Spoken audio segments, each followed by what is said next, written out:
बिस्मिल्लाहिर्रहमानिर्रहीम। Subject science, class 7, unit number 6, water. Today our topic is precipitation. The discharge of water in the form of rain. पानी खारिज होता है बारिश की शक्ल में। स्लीट, हेल और snow from cloud is called precipitation. ओलों की शक्ल में, बर्फ़ की शक्ल में और बादलों की शक्ल में। पानी की ओले की शक्ल, बारिश की और क्लाउड की शक्ल को प्रेसिपिटेशन कहा जाता है। Rain that falls directly on ocean causes ocean front.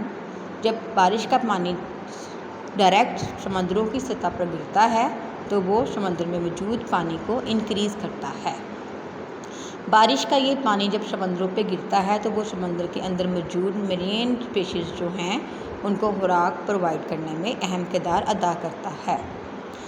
They help in increasing marine population आबादी by distributing larvae and reproduction cells of marine organism.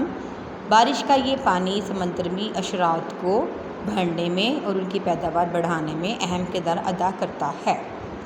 Some of the rain that hit the land surface is intercepted by vegetation, but most of it infiltrated through soil.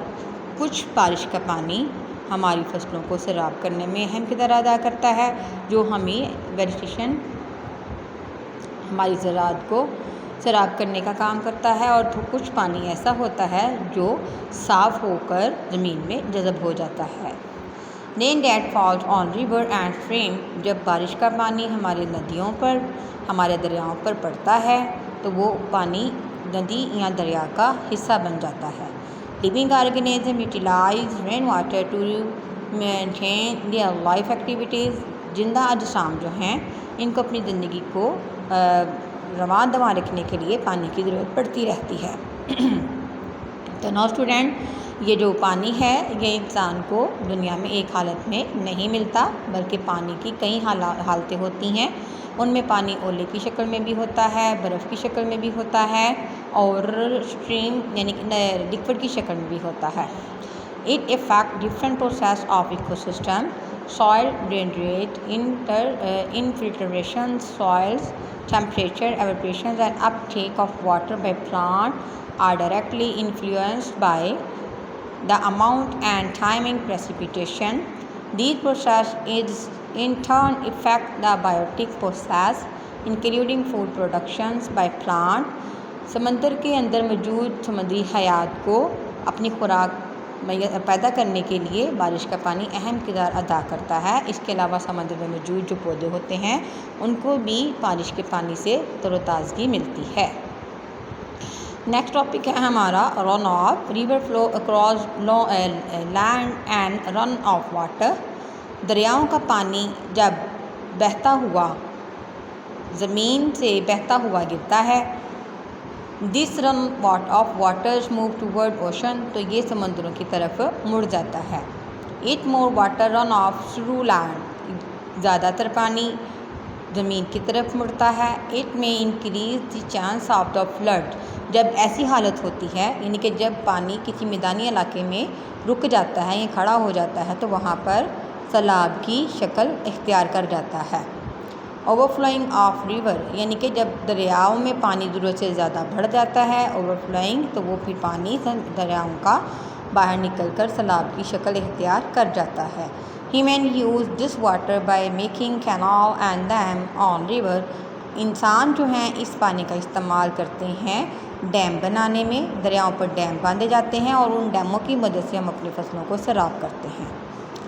Eventually water return to ocean from above and below the earth's surface and this process continues।